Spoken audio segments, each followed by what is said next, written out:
DPRD Kota Palembang menggelar rapat paripurna ke-8 masa persidangan kedua dengan agenda pemandangan umum fraksi-fraksi terhadap penyampaian raperda tentang pertanggungjawaban pelaksanaan APBD tahun anggaran 2019.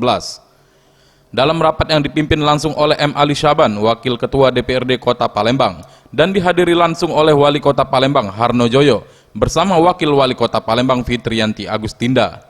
Dalam paparannya, 6 orang juru bicara dari masing-masing fraksi memberikan pemandangannya terhadap penyampaian raperda tentang pertanggungjawaban pelaksanaan APBD tahun anggaran 2019 yang telah disampaikan oleh Wali Kota Palembang.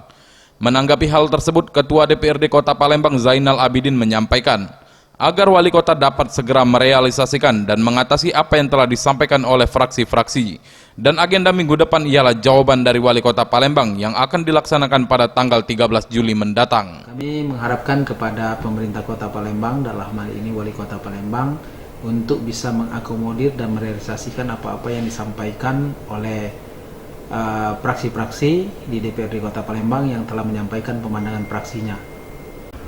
Ya, kami berharap pemerintah kota bisa menjelaskan tentang kenaikan PDAM tersebut ataupun yang permasalahan lain yang masalah sekolah dan lain-lain bisa dijelaskan ataupun dipaparkan ataupun direalisasikan di jawaban Wali Kota Palembang tentang pemandangan fraksi-fraksi DPRD Kota Palembang. Weli AF Sriwijaya TV.